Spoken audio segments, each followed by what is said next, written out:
حضرت امام جعفر صادق رضی اللہ تعالی عنہ بچپن ہی سے خوف خدا والے تھے، خوف خدا سے روتے رہتے تھے، عبادت کرتے رہتے تھے، حلیم بہت تھے حضرت امام جعفر صادق، بردبار بہت تھے۔ سخا کے پیکر امام جعفر، غریب پرور امام جعفر۔ ٹالرنس کی صفت بہت تھی آپ کے اندر۔ ایک دفعہ کیا ہوا کہ آپ کے خادم نے، غلام نے ایک ٹرے کے اندر، تشت کے اندر ہاتھ دھلوائے تو پانی آپ کے کپڑوں میں گر گیا۔ آپ نے جلال میں دیکھا تو غلام نے کہا میرے آقا والکاظمین الغیظ، غصہ پینے والے، اتنا ہی کہا تھا، فرمایا میں نے غصہ پی لیا۔ غلام نے کہا والعافین عن الناس، لوگوں سے درگزر کرنے والے، فرمایا جا معاف کیا۔ غلام نے عرض کیا واللہ یحب المحسنین، اور نیک لوگ اللہ کے محبوب ہیں، فرمایا جا تو اللہ کے لیے آزاد ہے، میرے مال میں سے 1000 دینار بھی تیرے لیے۔ کیا شان ہے، وہ خطا سبب عطا ہو جاتی، وہ خادم پانی گراتا ہے اور آپ اس کو آزاد بھی کرتے ہو، مالا مال بھی کر دیتے۔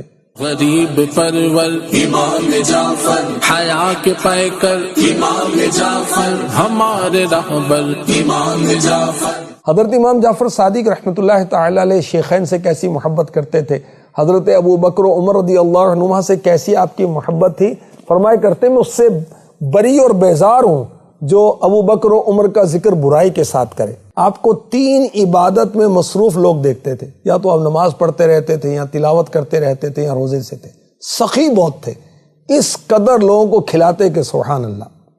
گفتگو آپ کی بڑی صاف اور بڑی گہری ہوتی تھی، اور سرداری میں سبقت کرنے والے، عبادت کرنے والے، عاجزی کرنے والے، تنہائی میں خشوع اختیار کرنے والے، سرداری اور مملکت کو حاصل کرنے سے بچنے والے، لوگوں کو اپنی طرف اکٹھا کرنے سے بچنے والے، بہت بڑے عالم تھے آپ، بہت کثیر احادیث آپ نے روایت کی، شاگرد بہت تھے آپ کے، کروڑوں حنفیوں کے امام اعظم ابو حنیفہ جو علم کے سمندر ہیں، آپ کی خدمت میں 2 سال تک رہے، اور پھر پتہ کیا کہا، فرمایا اگر میری زندگی میں یہ 2 سال جو میں نے امام جعفر صادق کی خدمت میں نہ گزارے ہوتے تو میں ہلاک ہو گیا ہوتا۔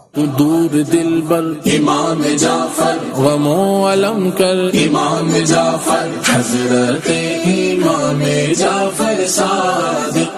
68 سال کی عمر آپ نے پائی۔ 15 رجب المرجب 148 سنہ ہجری کو کسی بدنصیب نے آپ کو زہر دیا جو آپ کی شہادت کا سبب بنا۔ آپ کا مزار جنت البقیع مدینہ پاک میں ہے، اور حضرت امام باقر رحمۃ اللہ علیہ کے پہلو میں ہے۔ جتنے بھی علماء ہیں، اللہ والے ہیں، یہ حدیثیں پڑھتے اور قرآن پڑھتے اور عبادت کرتے اور اچھے اخلاق والے تھے۔ آپ کو صادق کیوں کہا جاتا ہے؟ صدق مقال کی وجہ سے، ہمیشہ سچ بولنے کی وجہ سے آپ کے نام کا حصہ صادق ہو گیا۔